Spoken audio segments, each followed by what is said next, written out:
and welcome back to my channel, and welcome back to another Middle-earth Athon prompt recommendations list. Today I will be talking about the prompt Sauron, an antagonist POV. Now what I will say specifically is antagonist does not have to mean villain. It doesn't have to be that you see from the bad guy's perspective. It might be that the characters are the own antagonists, or they are antagonizing other people.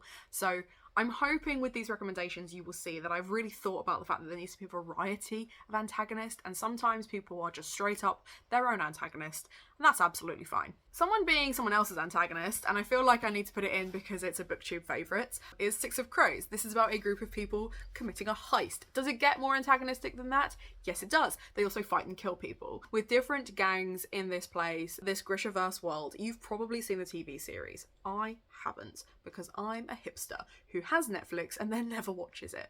So I will get to it eventually, but I've read the book, I enjoyed the book, I'm happy to recommend it as a cheeky YA antagonist POV because they are antagonising everybody. Next we have a dual perspective, enemies to lovers, romance, high fantasy, urban. There are so many things in this book. Let me try that sentence again. We have a dual perspective, high fantasy, enemies to lovers, sapphic, romance. That is also kind of semi-inspired by the Phantom of the Opera. So I really like this book. Because it's a standalone, it does feel a little bit rushed in places and a little bit slow in others, but I gave this 5 stars. It was my first read of last year and I thought it was epic. This is about 2 young women who are trying to fight from different sides of the crown to basically bring order to the world that isn't quite so tyrannical as the order they have at the moment. This main character here, her name is Cadence, and she can sing you to death. And I don't mean in the way that I could sing you to death, in that my singing is that awful that you will want to die. I mean, she starts humming a cheeky little lullaby and you set on fire. That kind of like brutal magic. And I would recommend checking out the trigger warnings for this because I thought that this was just like a fun YA, and then I recommended it to my friend Sean and she said, "What the fuck, Hannah? Kids are dying in chapter 1. What's up with that?" So definitely check that out. But I loved it, and it's so beautiful. I'm obsessed with this book. I'm obsessed with this book. Next we have, this is what I mean about an antagonist can be anything that's even remotely antagonizing, not the villain, is we have Medusa. This is Jessie Burton's retelling of Medusa. Now, if you know of the story of Medusa, you know that Medusa is the antagonist. She's not necessarily the antagonist in this book, but I don't want to say any more than that because then that would be spoiler territory. Just know that it has beautiful illustrations, beautiful moments, and it made me cry. So 5-star recommendation. You're welcome. Oh, and it's short. So that's nice. I couldn't not recommend Silvia Moreno Garcia, could I? Couldn't go one recommendation video without recommending her. So here she is, in this novel, In the Beautiful Ones by Silvia Moreno Garcia, possibly the greatest book ever written, and I stand by it forever. We have 3 characters who are very much antagonizing each other because you have young Nina who has got these telepathic powers. She is starting to fall in love with this man who could teach her about these telepathic powers. He, however, is in love with Nina's cousin's wife. So he starts hanging out with Nina to spend more time with the wife. Valerie, the wife, is just a straight up cold bitch. She doesn't want Nina to have the man that she turned down. So all 3 of them are antagonizing each other constantly. Constant antagonism. And Etienne is the only character in this who just deserves a fucking day off. But it's a really good read and it's full of antagonists. So, but very like low stakes because it's all very personal stuff. So it's cute. This one straight up has the antagonist kind of talking you through how they plan on killing all of their friends.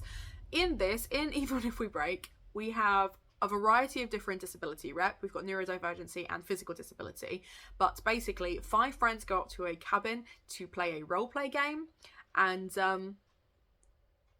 fewer than 5 come down again. Let's just leave it at that. But you do get to see it. I'm not going to spoil anything more than that because it is literally in the narrative who the killer is, but you see it from their perspective, which is a good time.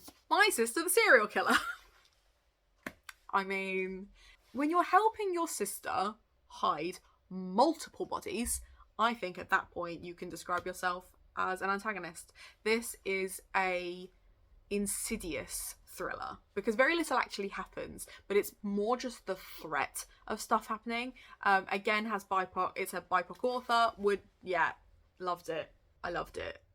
And if you're looking, again, for a short read, this is also available as an audiobook on Scribd, I believe, and it is a good time. I feel like these recommendation videos, as I'm recording more of them, are getting shorter because I'm just like, here's the book, go read it, as opposed to like telling you anything about it.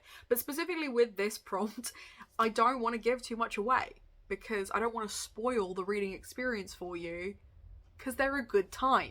I can tell you more about Skullduggery Pleasant, and I think everyone should be really proud of me that so far today I have filmed 3 recommendation videos, and this is the first time I've mentioned Skullduggery Pleasant. So that is personal growth. Basically, Skullduggery Pleasant follows a young girl who starts off as Stephanie Edgley and then becomes Valkyrie Kane when she discovers the world of magic. Skullduggery Pleasant, named character here, would also work for Undead Prompt because he's an undead gentleman, is basically a skeleton detective solving magical crimes, and she becomes his partner. And I did start to call her his sidekick because it's funny, and because I know for a fact that if Valkyrie Kane were a real person, she would hate that, but I think it's really funny.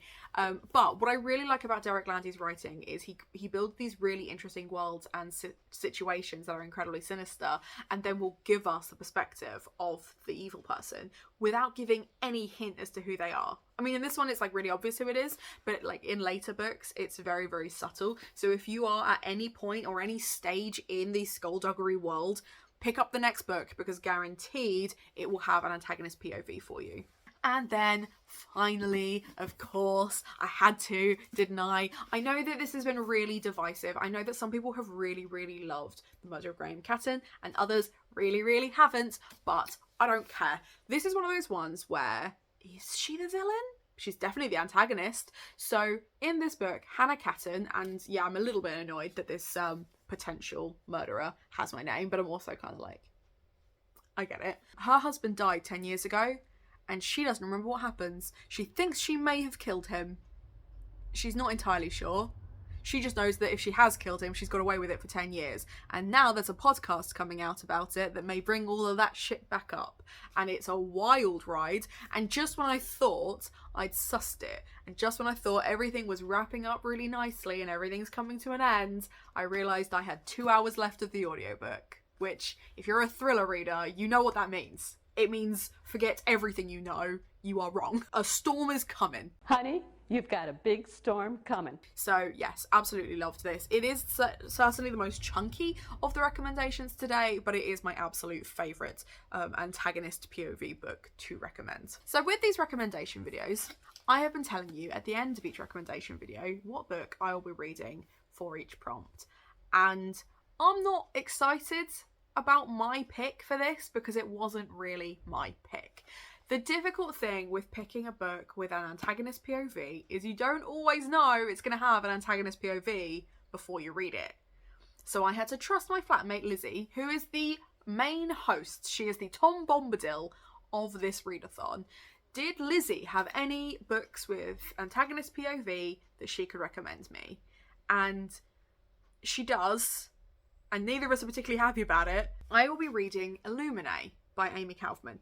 Now, first issue, J. Kristoff, right? I don't really want to be reading and endorsing J. Kristoff. The stuff that has come out that is problematic in his writing is rife, and feel free to go and check that out. But it is why, having read and enjoyed Nevernight, you will never see it on my channel ever again, because I don't want to be recommending J. Kristoff's book. I also did not buy Empire of the Vampire, and I have not listened to it anywhere because I don't want to give him my money.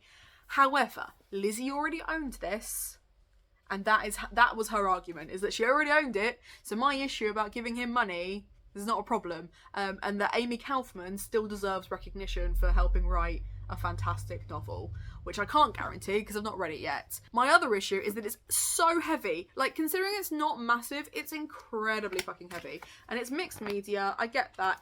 I will read it very quickly, but I'm really not happy about it because I don't want to be endorsing a shitty author when I could be endorsing a much better author.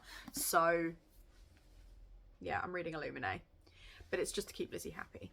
and I have to live with her, so I have to keep her happy. So that is my list of antagonist POV books. Let me know in the comments down below which book you'll be reading for this prompt. Let me know if you have any recommendations of books that have antagonist POVs, because I'm not gonna lie, it's not gonna take much for me to change my mind about Illuminae. If you mention a book in the comments down below and I have it and I haven't read it yet, I will be swapping that shit out. Yeah. Other than that, have a nice day.